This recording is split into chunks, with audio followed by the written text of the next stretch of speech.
Hola, esto es Adultez Verde, tu guía para conquistar la vida adulta. Un espacio que busca transformar vidas a través de compartir historias y ofrecer herramientas que ayuden al crecimiento personal y celebren la autenticidad. Somos Cle y Tatiana y te invitamos a reflexionar sobre tu realidad y a actuar desde la empatía, la vulnerabilidad y la irreverencia cuando sea necesario. Bienvenidos y bienvenidas.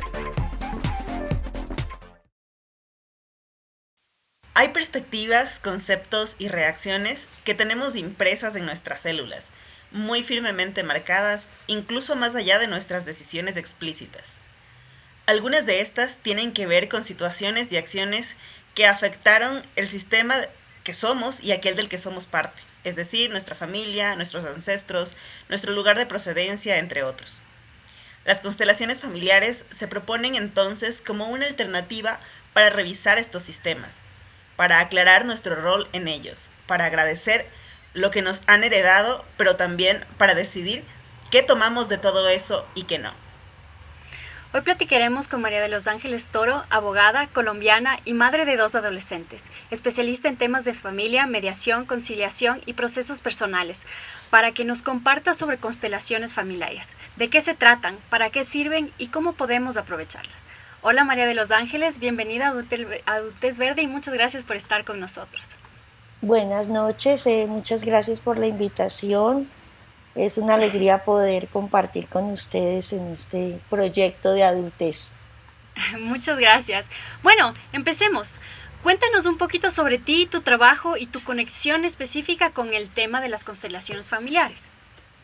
Bueno, pues yo me formé como filósofa y como abogada y digamos que toda la vida me he interesado por el bienestar, ¿no? Porque siempre he tenido como una inclinación a tratar de entender qué es lo que nos pasa, por qué peleamos, por qué no elegimos bien, por qué nos dan tanto miedo los conflictos.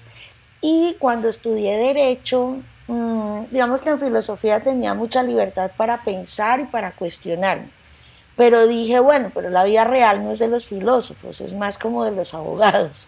Entonces, cuando entré a estudiar Derecho, tenía como la ilusión de que con Derecho uno encontraba la justicia y el equilibrio. Y me di un tropezón muy grande. Pero en el camino me encontré los métodos alternativos de resolución de conflictos, que es la mediación, la conciliación, y en un taller, en una reunión de conciliadores, una abogada de familia conciliadora habló de las constelaciones familiares. Yo acababa de tener nuestro primer hijo, eso fue ya hace 19 años, y me encontraba muy angustiada como en poder integrar la vida laboral y la vida de madre, ¿no?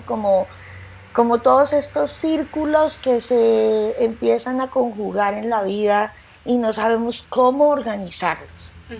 Y entré como en unas angustias gigantescas y me invitaron a un taller de constelaciones familiares.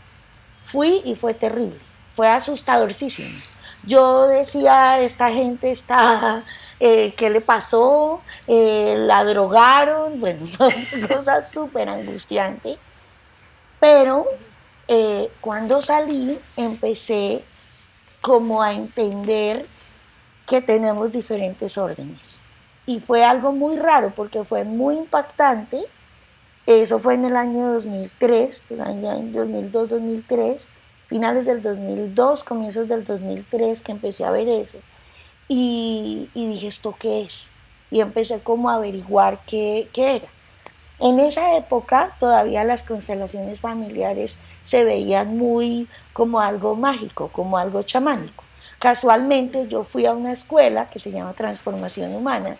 El director de Transformación Humana, que se llama Jorge Llano, es un poco chamán. Él es psicólogo, pero también es un poco chamán. Digamos que esa no era tanto mi línea, que yo soy más académica. Y caminando, luego me formé como sanadora bioenergética. Todo eso parecía tan alejado al derecho, pero en realidad era entender qué pasaba con los conflictos. Y pude encontrar una escuela de un colombiano con una mexicana que trajo una escuela de México. La directora de esta escuela en México es Inga Larrol, que es una de las consteladoras más importantes que hay, y ella trajo la escuela a Colombia más académica. Entonces ahí fue cuando empecé a conocer. Lo interesante de las constelaciones es que para uno ser constelador tiene que hacer proceso personal. Entonces nadie se libra de hacer terapia, nadie se libra de un proceso personal. Entonces así fue como las conocí, como un salvavidas para mi propia vida. Y luego dije, bueno, ¿por qué no para los demás? Claro. Súper. Y sabes que es súper curioso porque creo que al menos a mí me resonaron un montón de cosas. Una, el tema de conjugar diferentes esferas de las que somos parte, que es algo que parece que ya va superando un nivel y como que ya le agarras la onda, pero luego aparecen otros espacios y otras conjugaciones y de repente es como, ok, empezamos de cero nuevamente. Y el tema de que pues no puedes dar lo que no tienes, porque claro, partes de tu propio proceso para compartirlo luego. Y finalmente el hecho de que cosas que pareciera que no tienen relación finalmente se unen y se potencian, ¿no? Que es lo que en nuestra área profesional creo que tanto Tati como yo hemos experimentado con el podcast y con otras cosas en las que estamos metidas. Total. Así que nada, para continuar, creo que sería interesante revisar la perspectiva de sistemas que se propone dentro de las constelaciones familiares. ¿De qué se trata? ¿Cuáles son los sistemas de los que somos parte? ¿Cómo se conforman? Y cómo tiene que ver este concepto con las constelaciones. Sí, bueno, primero que todo, digamos, ¿qué es constelación familiar o organizacional? Constelar es colocar, es poner, digamos. Cuando Bert Hellinger, que es el alemán que las desarrolló más estructuralmente y las trajo a Latinoamérica, lo vino a presentar, no sabían cómo decir, desde el alemán al español. Y colocación familiar sonaba un poco extraño, y exacto, y les pareció muy interesante decir constelación familiar. Luego no se dieron cuenta que la palabra constelación iba a ser todavía más complicada. Sí. Y ahorita usamos también configuraciones sistémicas. Ese es digamos, la palabra, el nombre que se está usando más técnicamente ahora, es configuración sistémica. Porque en realidad lo que uno hace con una configuración es manejar 3 principios básicos, que son la jerarquía, el orden y el equilibrio entre el dar y el recibir. Eso parece muy abstracto, pero ya se los voy a explicar. Nadie está desconectado de nada, del mundo, nadie. O sea, nadie puede decir, es que yo no tengo papá, porque si existimos biológicamente, por lo menos tenemos la semilla masculina. Entonces, puede ser que yo no conozca a mi papá, puede ser que yo no tenga relación con mi papá, pero yo tengo papá. ¿Sí? Eso es como un principio. Entonces, el principio de la pertenencia familiar es como el principio básico del sistema básico en el que pertenecemos. Bert Hellinger hablaba de, vamos a mirar el sistema familiar. Ahora hay otros maestros que dicen que eso no es tan preciso. Digamos, desarrolladores como Matthias von Kiebeck e Inse Sparrell, que son los alemanes que desarrollaron las constelaciones estructurales, casi al mismo tiempo, pero llegaron primero a Latinoamérica las de Bert Hellinger. Entonces, por eso parece históricamente como posterior, pero no lo es. Ellos dicen que uno nunca puede acaparar un sistema, que es imposible saber todos los elementos del sistema. Entonces, yo se los voy a decir cómo lo desarrollo yo. Y es como si yo hiciera un holograma externo de aquello que me está incomodando o de aquello que necesito resolver, ¿sí? Entonces, pertenecemos a una familia, pertenecemos a una pareja, pertenecemos a un grupo de amigos, pertenecemos a unos colegas, pertenecemos a un país, pertenecemos a una empresa, pertenecemos a un sindicato, podemos pertenecer a muchos grupos, pero hay un único grupo en el que nuestra pertenencia es indubitable, que es la familia. Mi tío me puede haber dejado de hablar, puede decir que me odia y que yo no soy su sobrina, pero sigo siendo su sobrina. Así él se pare en las pestañas y se ponga furioso y diga que no. ¿sí? Entonces el vínculo familiar es un vínculo tan fuerte, tan es permanente, que se hace necesario revisar. ¿Por qué? Lo que nos decía Hellinger es, cuando yo tengo clara la jerarquía en un sistema familiar y yo puedo ver que unos llegaron antes y otros llegaron después, yo puedo ocupar mi lugar. Y cuando ocupo mi lugar, o sea, soy consciente del lugar histórico, jerárquico y en equilibrio que ocupo en mi sistema familiar, puedo disminuir la tensión con mi familia. Las constelaciones funcionan mucho con ejemplos. Les voy a poner un ejemplo. Eh, mm, Somos latinoamericanas, entonces este ejemplo creo que encaja a cualquiera de nosotros. Y es, venimos de familias muy numerosas, ¿sí? Y a veces hay unos como intercalaciones generacionales de tíos y sobrinos. Entonces, por ejemplo, yo soy más cercana a mis tías en edad que a mis primos hermanos. Entonces, mis tías abuelas fueron más tías mías que mis propias tías. Pero eso es un desorden familiar. ¿Sí? Claro. ¿Por qué? Porque yo de alguna manera le robé la madre a mis tíos y a mi propia madre, porque yo tuve una vinculación con mi abuela como si fuera mi madre. Y ella no es mi madre es mi mamá, la que me dio a luz, y mi abuela es mi abuela. Esos desórdenes pueden generar pequeñas tensiones en familias o grandes tensiones en familias. Por ejemplo, una persona adoptada. Una persona adoptada no pertenece a ese sistema familiar.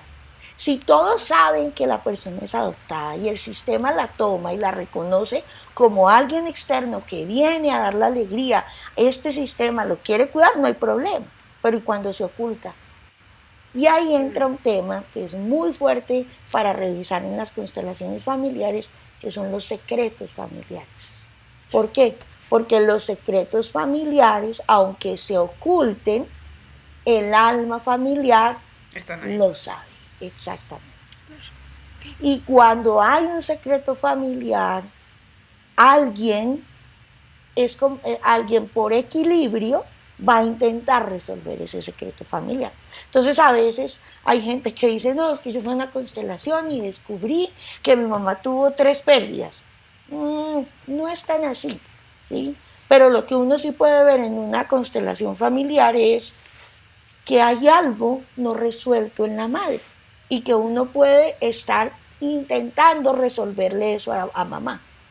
Yo no me atrevo a decir es esto o es aquello, yo digo hay algo, porque pues magia no es, pero sé que hay un elemento que está ahí, ¿sí? Entonces, digamos que saber que hay algo que le pertenece a la historia de mi madre, yo lo puedo estar queriendo resolver, es no honrar a mi mamá, porque es querer hacerlo por ella.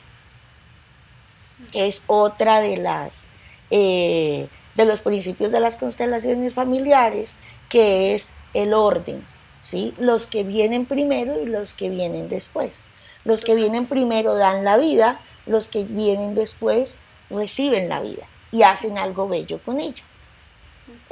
Las constelaciones cuando se explican suenan muy abstractas, pero en realidad son muy concretas y muy, son muy vivenciales. ¿Qué pasa qué pasa, por ejemplo, en un caso real? Por ejemplo, les voy a contar un caso X, no tan preciso como es la realidad, porque por la intimidad, ¿no? Pero les digo como algo macro.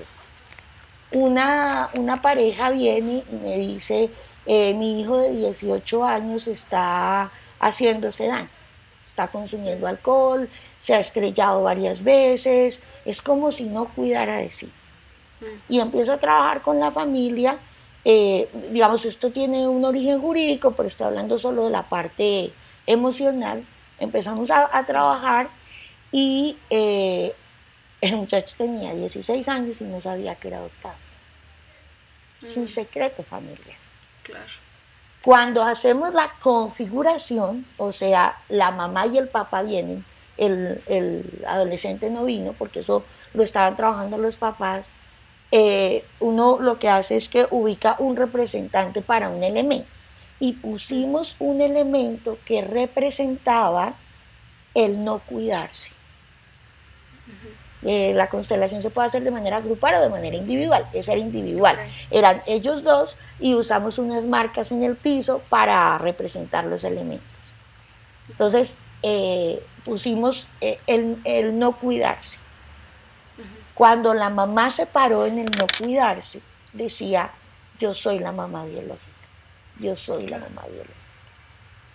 Wow. Y era como era la necesidad de que estos padres biológicos, de crianza, padres adoptivos, honraran a los padres biológicos, porque les voy a contar algo que ocurre.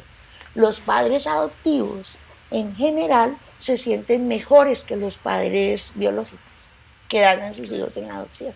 Y lo que hemos visto en las constelaciones es que los padres que dan los hijos en adopción, lo que hacen es un gran regalo de amor, porque comprenden que no son suficientes para sus hijos y quieren que alguien en mejores condiciones los cuide. Cuando estos padres honraron en la constelación a los padres biológicos, como que entendieron que sin esos padres ellos no tendrían ese hijo, claro, el hijo empezó a mejorar. Entonces alguien me dijo, no, es que eso es magia. No, no fue magia. Simplemente estos padres tuvieron un mayor orden frente a lo que es un sistema biológico, frente a lo que es un sistema familiar, y pudieron sentarse con su hijo a contarle que ellos tenían la certeza del amor para ese hijo, que ellos lo habían elegido y que ellos lo habían ido a buscar, y que había otros padres que felizmente lo habían traído a la vida, habían dado el impulso de la vida y les había dado la felicidad a ellos de poderlo cuidar. Entonces fue como incluir en ese sistema a los padres biológicos, que es el otro tema de constelaciones familiares, es incluir lo excluido. Y en todas las familias hay excluidos, ¿sí? Ahora, digamos, la homosexualidad, vamos un poco comprendiendo, pero las familias excluyen a los homosexuales, a los ladrones, a las mujeres que quieren vivir su sexualidad libremente, o a las que se divorciaban, por ejemplo, las excluían. O los hijos naturales se llamaban en Colombia, no sé en Ecuador cómo los llaman. Me imagino que igual se llamaban. Sí, algo ahora similar. Decimos igual, extramatrimoniales, decimos ahora acá, como si no fueran hijos y ya, pero bueno, en fin, ahí vamos avanzando. Claro. Y entonces lo que uno ve es que cuando algo está ocurriendo es como un síntoma de algo excluido, que puede ser un evento, una persona o una historia.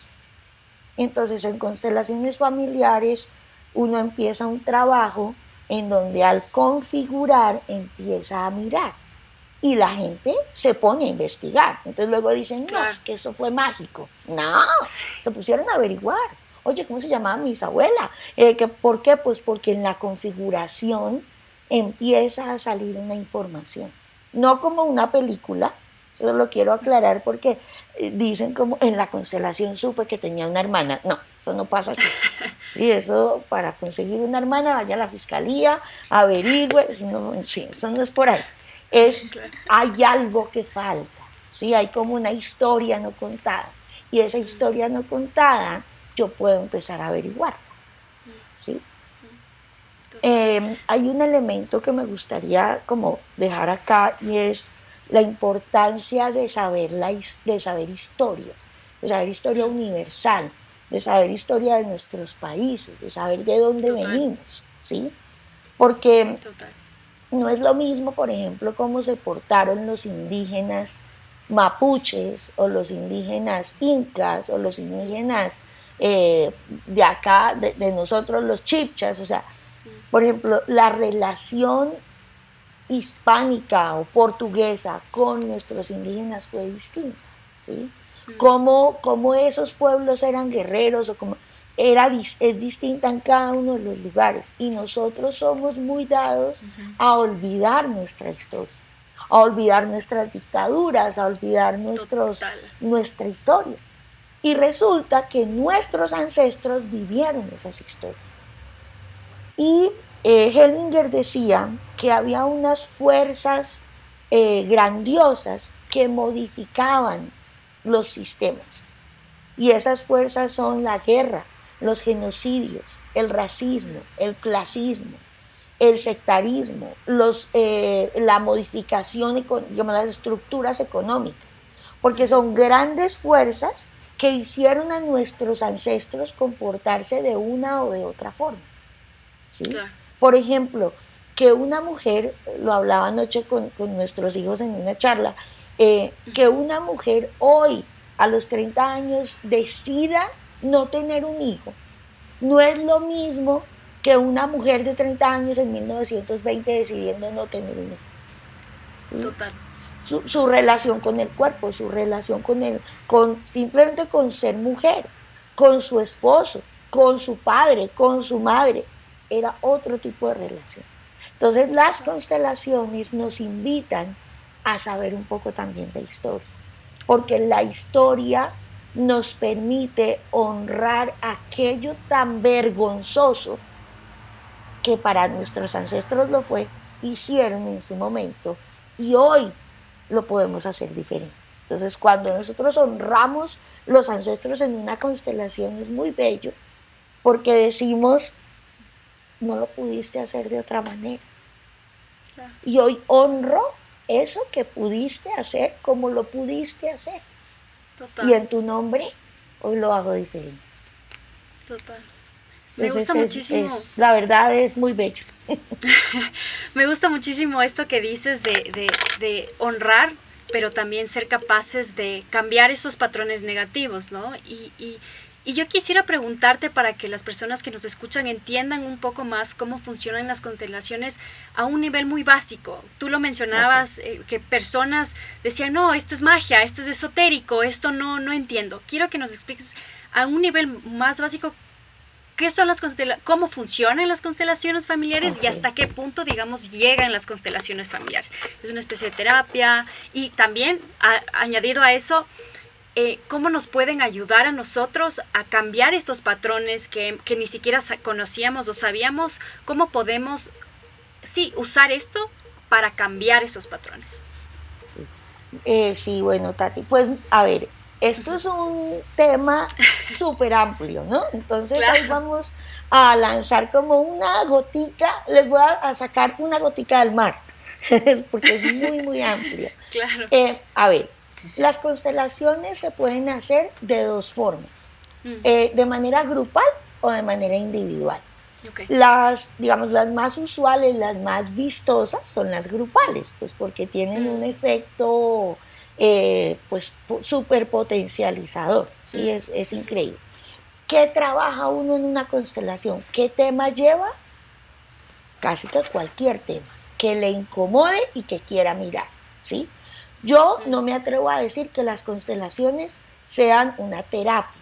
Yo veo las constelaciones más como una herramienta para aprender a mirar. Yo las veo más como un lenguaje. Puede ser por la formación filosófica, quizás, ¿no? Es como, pero yo las veo como que sanan, claro, como a uno lo sana montar en bicicleta y respirar bien. O sea, igual, todo es terapéutico, pero yo las veo más como un lenguaje, ¿sí? Como un lenguaje de lo concreto basado en unos principios. Entonces, las personas llegan a un taller, en el taller hay un facilitador que es constelador, y se hacen en un círculo, voy a contar cómo es, se hacen en un círculo, y hay un compromiso de confidencialidad y de no juzgar, ¿sí? ¿Por qué? Porque vamos a entender y a entrar a mirar algo que para mí puede ser vergonzoso, que para mí puede ser difícil, y lo que lo quiero es acomodar, ¿sí? Como ponerlo en un muy buen lugar. Esa es darle un buen lugar. ¿Por qué? Porque nuestra biología es nuestra historia, nuestra vida es una biografía de experiencias. Entonces, claro, hagan de cuenta, abren el closet y eso está vuelto patas arriba, y alguien llega y dice, bueno, organizo las blusitas acá, los pantaloncitos acá. Exactamente eso es lo que uno hace en una constelación, con un tema, porque es increíble como un tema puede hacer como una espiral y se refleja lo demás. Entonces, Total. ¿qué temas trata uno? Temas de la humanidad. Me estoy divorciando y no me quiero divorciar. Me divorcié hace 25 años y nada que me olvido de ese señor. Esos son temas, ¿sí? Llevo 5 matrimonios, pero sigo enamorada de mi novio del colegio. Sí. He abierto 7 empresas y en todas me roban. Sufro de cleptomanía. Tengo ataques de pánico.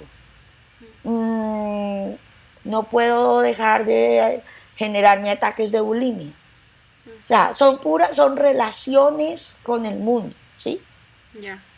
En constelaciones familiares, cada uno de estos temas está relacionado o con papá o con mamá. Y el constelador está formado en esa dinámica. Pronto hacemos otro programa de dinámicas, porque es que eso ya es un universo. Entonces la persona que constela se sienta al lado del constelador y dice, yo quisiera trabajar eso. Hay gente que viene muy clara y dice, quiero esto. Hay gente que viene muy confundida.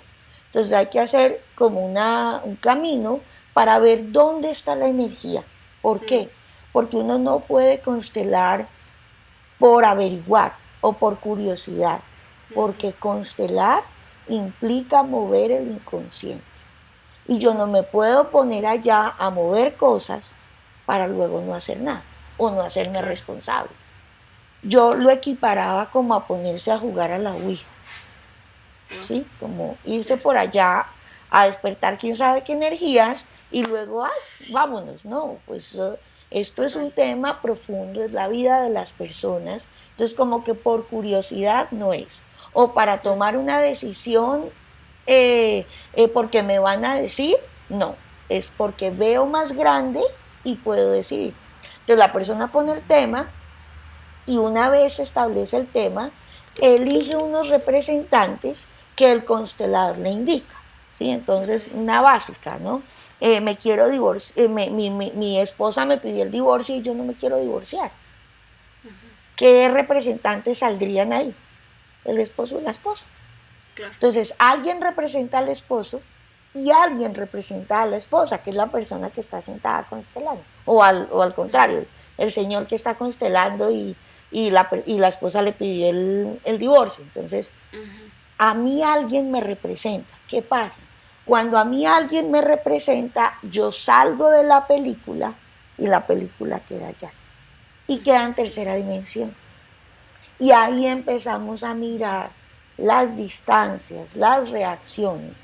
Y el constelador está entrenado para no interpretar, sino para usar los principios sistémicos para mirar. Y pues no interpretar es bien difícil. Hay que entrenarse para eso. Por eso, digamos, sí es peligroso, porque a veces hay gente que va a un taller y dice, no, yo ya soy constelador. No. Hay que entrenarse seriamente en las dinámicas, en las historias propias y en no interpretar.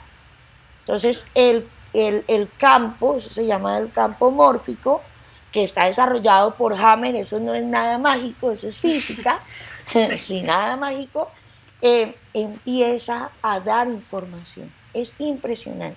Entonces, las personas que están representando empiezan a sentir como esa persona.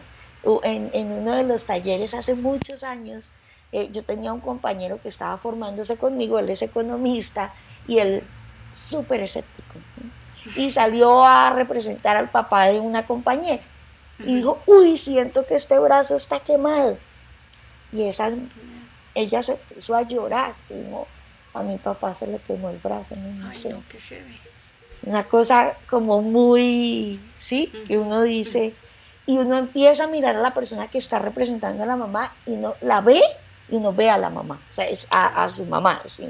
Entonces, lo que sale primero es como el conflicto. ¿Qué es lo que ocurre? y usando los principios de jerarquía, equilibrio entre el dar y el recibir, y el orden, y bueno, un montón de dinámicas que hay que analizar, se da orden a esa figura. ¿Y qué es lo que ocurre? A través de unas frases de orden interno que van al inconsciente, que no son ninguna cosa rara, no, son frases que organizan, se da algo de orden y de paz a la persona. Pero además se le permite, es como si se le ampliara el camino, es como si viera otras alternativas. Entonces, en el caso del que no se quiere divorciar, uno puede poner unos elementos que muestren, bueno, a qué es que está pegado, cuáles son los miedos, y entonces amplía la mirada y desde ese lugar puede tomar decisiones más complejas. Conociendo todo el sistema, básicamente es capaz de teniendo toda la información, digamos, uno es capaz de tomar mejores decisiones. Y eso lo hemos hablado también a lo largo de nuestro podcast, ¿no? Conocernos y conocer en este caso a nuestro sistema para poder cambiar los patrones y para poder tomar mejores decisiones, ¿no? Entonces, sí, creo que de ese lado es lo que yo me llevaría, ¿no?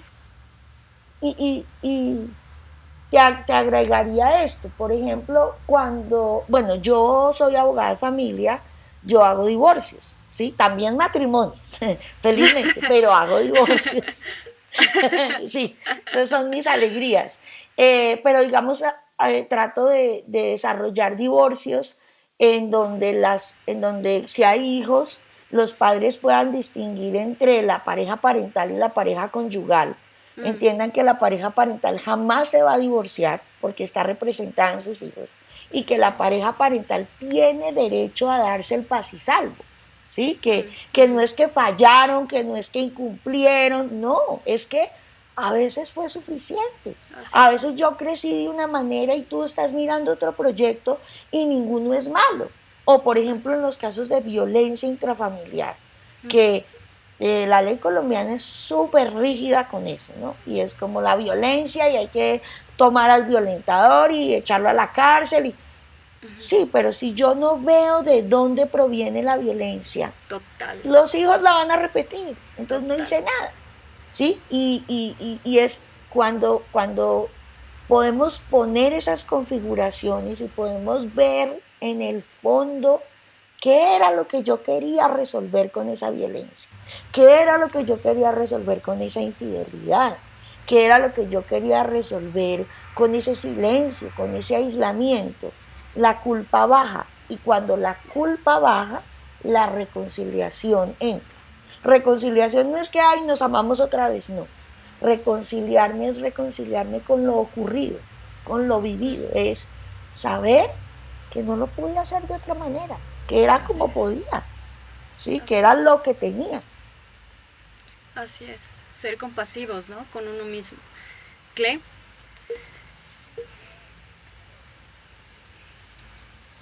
Sí, yo... Sí, bueno, porque de verdad... definitivamente creo que sí, vamos a tener que hacer otro episodio luego con más detalles, porque es un tema súper interesante. Y con cosas, o sea, quería dejar aquí un par de cosas que habíamos conversado con María de los Ángeles antes de la entrevista, que estas aplicaciones van mucho más allá de los temas personales y las decisiones como así micro, y que se pueden aplicar incluso en contextos como los problemas entre grupos de personas o países incluso. Y que es, o sea, es simplemente como la misma aplicación a diferentes niveles, ¿no? Y que... eso reconoce de alguna forma el poder de esta herramienta que estamos revisando. Y por otro lado, también, y esto creo que es un llamado de, sí, como de relacionamiento, ¿no? Porque ¿quién no tiene cosas que observa y solo no sabe de dónde vienen? O sea, que yo sé que no así, pero se me sale. Entonces...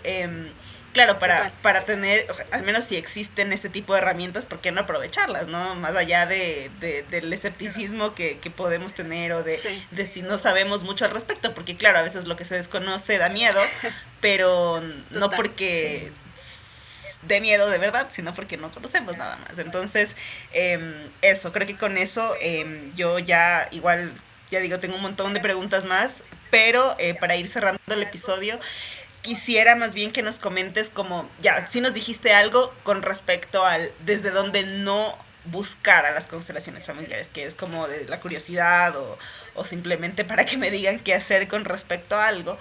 Pero entonces, ¿desde dónde sí? Y más bien como contándonos desde tu experiencia, Sí. desde tu Pues mira, vivencia de Clay, las constelaciones como María de los básicamente Ángeles. yo puedo constelar cualquier tema o cualquier elemento, digámoslo así.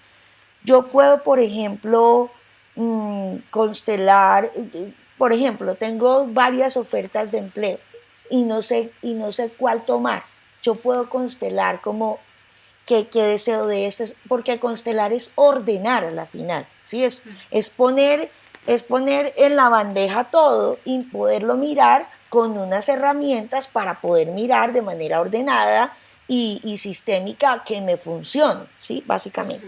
Pero yo también puedo constelar las relaciones entre países. Yo puedo constelar, por ejemplo, eso todavía no lo he hecho, pero podría ser algo interesante.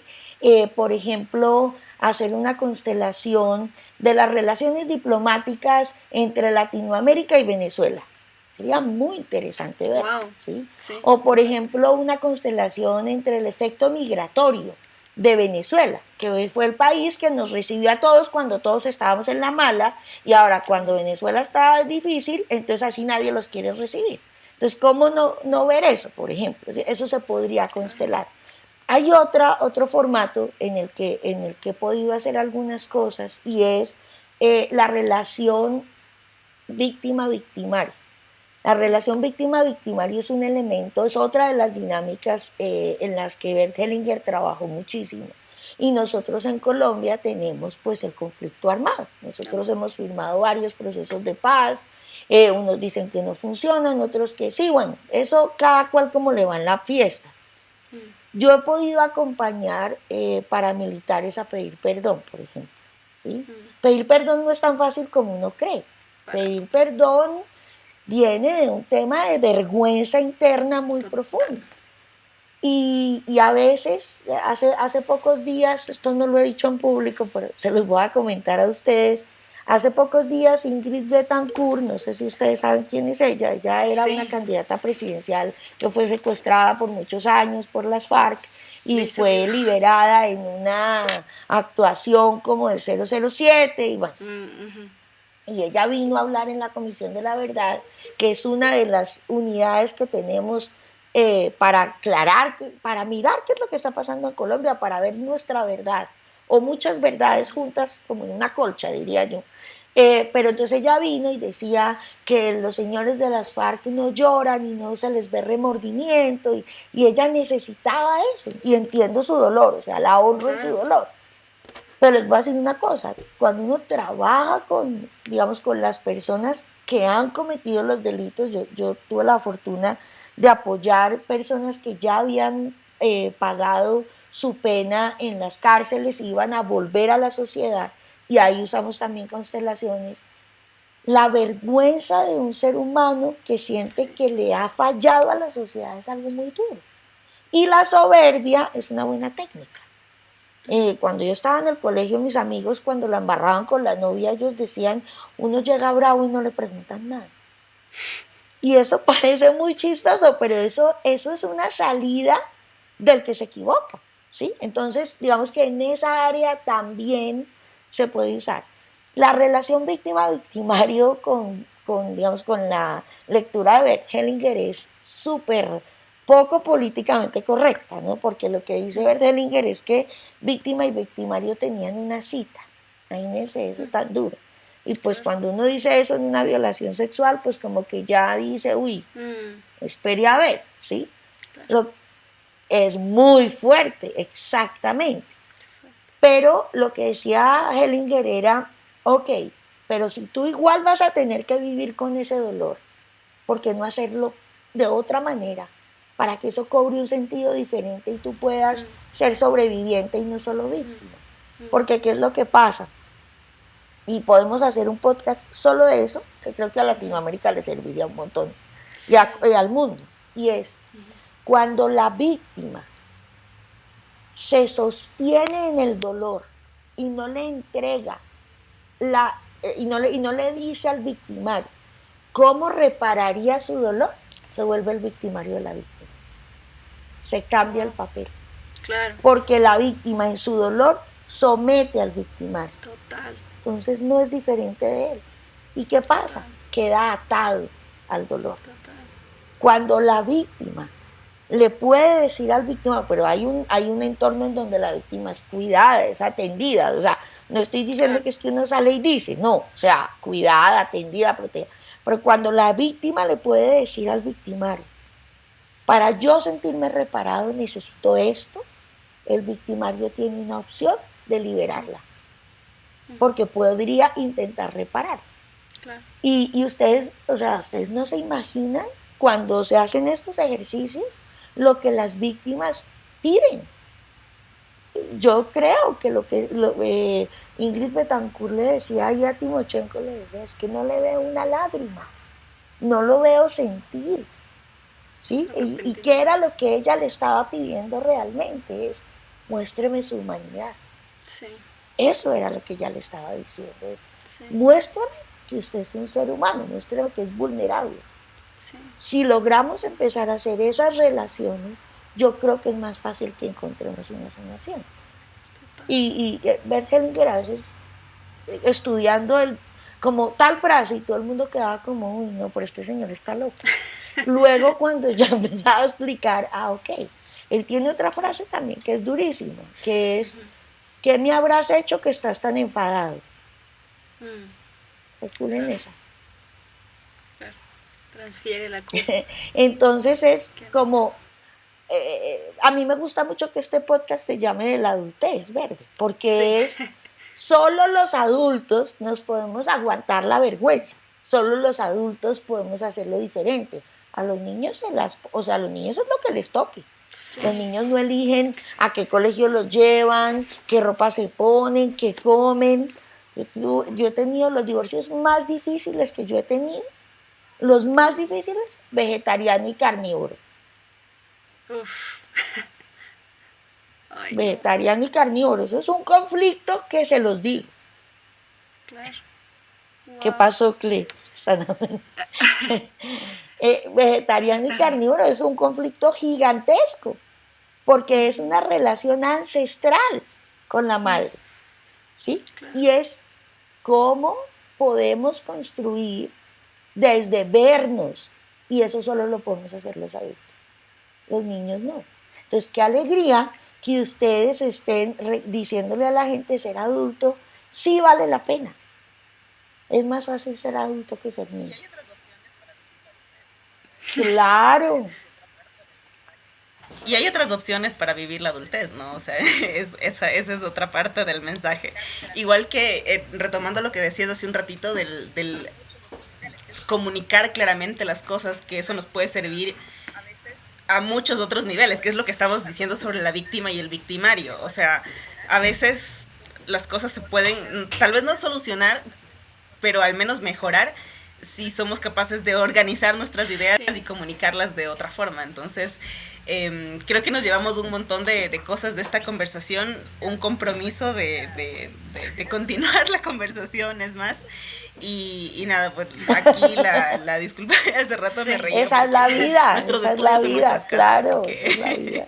pasan cosas alrededor, es parte del Muchísimas sistema. gracias, María de los Ángeles. Así Esto es fascinante, la verdad, podríamos quedarnos hablando y la otra vez que hablamos, incluso salieron más temas, así que te vamos a volver a invitar y enfocarnos en este tema fascinante igual, o sea, de las víctimas, de las aplicaciones también de las constelaciones familiares, ¿no? Que uno pensaría que no tienen nada que ver, pero que tienen sentido, por supuesto, porque los conflictos lo arman los seres humanos. Y justamente me encantó esto que dijiste, que mostrar nuestra vulnerabilidad es parte de sanar y es parte también de arrepentirse, digámoslo así, y de una u otra forma reparar a esa víctima, ¿no? Entonces, nada, muchísimas gracias y esperamos tenerte pronto otra vez.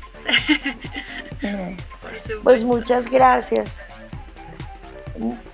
De vuelta pronto, así Esto es. es una gotica del océano, ¿no? Por un favor. abrazo gigante. Sí, y hasta la sí, siguiente. un pedacito. Un territorio vasto y grande. Así Muchas es. gracias. Gracias a ti. Bye. Chao. Esto fue Adultez Verde, tu guía para conquistar la vida adulta. Gracias por escucharnos. Si crees que este episodio le puede servir a alguien más, no te olvides en compartirlo. Suscríbete a nuestro canal y síguenos en todas nuestras redes sociales que las vas a poder encontrar aquí y aquí. Gracias. Bye.